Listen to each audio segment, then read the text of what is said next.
Cuba Información. No me digan más mentiroso, no me digan más. No me digan más mentiroso, no me digan más. Que Cuba haya desarrollado ya 4 vacunas contra diferentes tipos de cáncer es sin duda una noticia importante para la humanidad, si tenemos en cuenta que, según la Organización Mundial de la Salud, cada año mueren en el mundo por esta enfermedad cerca de 8 millones de personas. Sin embargo, los grandes medios internacionales la han ignorado casi por completo. En 2012, Cuba patentaba la primera vacuna terapéutica contra el cáncer de pulmón avanzado a nivel mundial, la Zimavax EGF. Y en enero de 2013 se anunciaba la segunda, la llamada Racotumomab. Ensayos clínicos en 86 países demuestran que estas vacunas, aunque no curan la enfermedad, consiguen la reducción de los tumores y permiten una etapa estable de la enfermedad, aumentando esperanza y calidad de vida. El Centro de Inmunología Molecular de La Habana, perteneciente al Estado cubano, es el creador de todas estas vacunas. Ya en 1985 desarrolló la vacuna de la meningitis B, única en el mundo, y más tarde otras, como las que combaten la hepatitis B o el dengue. Además, investiga desde hace años para desarrollar una vacuna contra el VIH-Sida. Otro centro estatal cubano, los laboratorios La Biofam, desarrolla medicamentos homeopáticos contra el cáncer. Es el caso del Vidatox, elaborado a partir del veneno del alacrán azul. Cuba exporta estos fármacos a 26 países y participa en empresas mixtas en China, Canadá y España. Todo esto rompe completamente un estereotipo muy extendido, reforzado por el silencio mediático acerca de los avances de Cuba y otros países del sur, que la investigación médico-farmacéutica de vanguardia se produce solo en los países llamados desarrollados. Indudablemente, el Estado cubano obtiene un rendimiento económico de la venta internacional de estos productos farmacéuticos. Sin embargo, su filosofía de investigación y comercialización está en las antípodas de la práctica empresarial de la gran industria farmacéutica. El Premio Nobel de Medicina, Richard Roberts, denunciaba recientemente que las farmacéuticas orientan sus investigaciones no a la cura de las enfermedades, sino al desarrollo de fármacos para dolencias crónicas, mucho más rentables económicamente, y señalaba que las enfermedades propias de los países más pobres, por su baja rentabilidad, sencillamente no se investigan. Por ello, el 90% del presupuesto para investigación está destinado a las enfermedades del 10% de la población mundial. La industria pública médico-farmacéutica de Cuba, aun siendo una de las principales fuentes de divisas para el país, se rige por principios radicalmente opuestos. En primer lugar, sus investigaciones van dirigidas en buena parte a desarrollar vacunas que evitan enfermedades y, en consecuencia, aminoran el gasto en medicamentos de la población. En un artículo en la prestigiosa revista Science, los investigadores de la Universidad de Stanford, California, Paul Drain y Michelle Barry, aseguraban que Cuba obtiene mejores indicadores de salud que Estados Unidos, gastando hasta 20 veces menos. La razón, la ausencia en el modelo cubano de presiones y estímulos comerciales por parte de las farmacéuticas y una exitosa estrategia de educación de la población en prevención de salud. Además, las terapias naturales y tradicionales, como la medicina herbolaria, la acupuntura, la hipnosis y muchas otras, prácticas poco rentables para los fabricantes de medicamentos, están integradas desde hace años en el sistema de salud pública gratuita de la isla. Por otro lado, en Cuba, los fármacos son distribuidos en primer lugar en la red hospitalaria pública nacional, de forma gratuita o altamente subsidiada, precisamente gracias a los ingresos en moneda fuerte por sus exportaciones. La industria farmacéutica cubana, además, apenas destina presupuesto al gasto publicitario, que en el caso de las multinacionales es superior incluso al invertido en la propia investigación. Por último, Cuba impulsa la producción de fármacos genéricos que pone a disposición de otros países pobres y de la Organización Mundial de la Salud, a un precio muy inferior al de la gran industria mundial. Pero estos acuerdos, ajenos a las reglas del mercado, generan fuertes presiones desde la industria farmacéutica. Recientemente, el gobierno de Ecuador anunciaba la compra a Cuba de un importante número de medicamentos, en reciprocidad por las becas a estudiantes ecuatorianos en la isla y por el apoyo de especialistas cubanos en el programa Manuela Espejo para personas discapacitadas. Las protestas de la Asociación de Laboratorios Farmacéuticos Ecuatorianos se convirtieron de inmediato en campaña mediática, difundiendo el mensaje de la supuesta mala calidad de los fármacos cubanos. Por otro lado, numerosos analistas ven detrás del golpe de Estado de Honduras en 2009 a la gran industria farmacéutica internacional, ya que el gobierno del depuesto Manuel Zelaya, en el marco del Acuerdo ALBA, pretendía sustituir la importación de medicamentos de las multinacionales por los genéricos cubanos.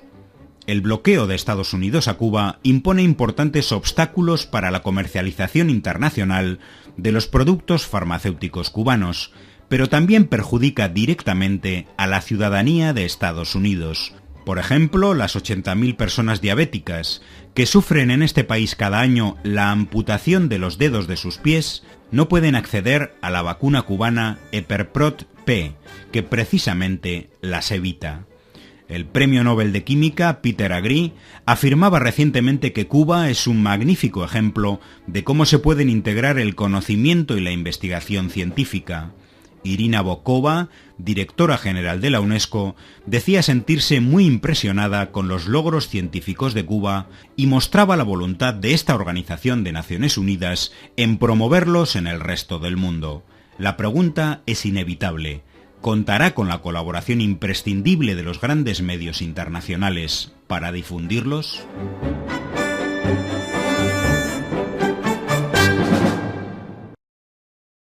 Acuerdos ajenos a las reglas del mercado generan fuertes presiones desde la industria farmacéutica. Recientemente, el gobierno de Ecuador anunciaba la compra a Cuba de un importante número de medicamentos, en reciprocidad por las becas a estudiantes ecuatorianos en la isla y por el apoyo de especialistas cubanos en el programa Manuela Espejo para personas discapacitadas. Las protestas de la Asociación de Laboratorios Farmacéuticos Ecuatorianos se convirtieron de inmediato en campaña mediática, difundiendo el mensaje de la supuesta mala calidad de los fármacos cubanos. Por otro lado, numerosos analistas ven detrás del golpe de Estado de Honduras en 2009 a la gran industria farmacéutica internacional, ya que el gobierno del depuesto Manuel Zelaya, en el marco del Acuerdo ALBA, pretendía sustituir la importación de medicamentos de las multinacionales por los genéricos cubanos. El bloqueo de Estados Unidos a Cuba impone importantes obstáculos para la comercialización internacional de los productos farmacéuticos cubanos, pero también perjudica directamente a la ciudadanía de Estados Unidos. Por ejemplo, las 80.000 personas diabéticas. Cuba Información. No me digan más mentiroso, no me digan más. No me digan más mentiroso, no me digan más. Que Cuba haya desarrollado ya 4 vacunas contra diferentes tipos de cáncer es sin duda una noticia importante para la humanidad, si tenemos en cuenta que, según la Organización Mundial de la Salud, cada año mueren en el mundo por esta enfermedad cerca de 8 millones de personas. Sin embargo, los grandes medios internacionales la han ignorado casi por completo. En 2012, Cuba patentaba la primera vacuna terapéutica contra el cáncer de pulmón avanzado a nivel mundial, la Zimavax EGF. Y en enero de 2013 se anunciaba la segunda, la llamada Racotumomab. Ensayos clínicos en 86 países demuestran que estas vacunas, aunque no curan la enfermedad, consiguen la reducción de los tumores y permiten una etapa estable de la enfermedad, aumentando esperanza y calidad de vida. El Centro de Inmunología Molecular de La Habana, perteneciente al Estado de la gran industria farmacéutica. El premio Nobel de Medicina, Richard Roberts, denunciaba recientemente que las farmacéuticas orientan sus investigaciones no a la cura de las enfermedades, sino al desarrollo de fármacos para dolencias crónicas, mucho más rentables económicamente.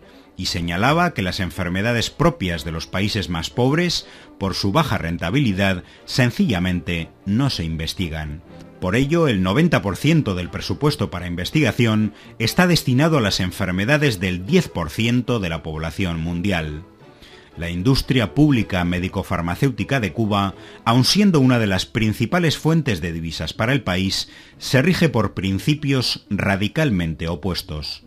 En primer lugar, sus investigaciones van dirigidas en buena parte a desarrollar vacunas que evitan enfermedades y, en consecuencia, aminoran el gasto en medicamentos de la población.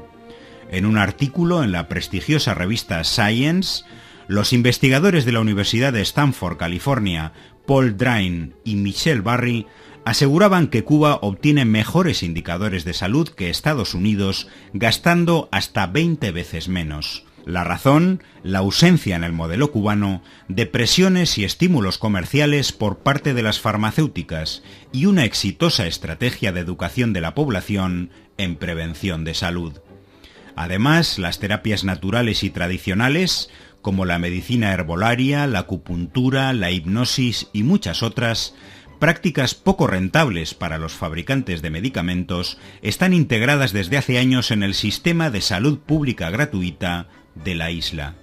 Por otro lado, en Cuba, los fármacos son distribuidos en primer lugar en la red hospitalaria pública nacional, de forma gratuita o altamente subsidiada, precisamente gracias a los ingresos en moneda fuerte por sus exportaciones. La industria farmacéutica cubana, además, apenas destina presupuesto al gasto publicitario, que en el caso de las multinacionales es superior incluso al invertido en la propia investigación. Por último, Cuba impulsa la producción de fármacos genéricos que pone a disposición de otros países pobres y de la Organización Mundial de la Salud, a un precio muy inferior al de la gran industria mundial. Pero este sacado cubano es el creador de todas estas vacunas. Ya en 1985 desarrolló la vacuna de la meningitis B, única en el mundo, y más tarde otras, como las que combaten la hepatitis B o el dengue. Además, investiga desde hace años para desarrollar una vacuna contra el VIH-Sida. Otro centro estatal cubano, los laboratorios La Biofam, desarrolla medicamentos homeopáticos contra el cáncer. Es el caso del Vidatox, elaborado a partir del veneno del alacrán azul. Cuba exporta estos fármacos a 26 países y participa en empresas mixtas en China, Canadá y España. Todo esto rompe completamente un estereotipo muy extendido, reforzado por el silencio mediático acerca de los avances de Cuba y otros países del sur, que la investigación médico-farmacéutica de vanguardia se produce solo en los países llamados desarrollados. Indudablemente, el Estado cubano obtiene un rendimiento económico de la venta internacional de estos productos farmacéuticos. Sin embargo, su filosofía de investigación y comercialización está en las antípodas de la práctica empresarial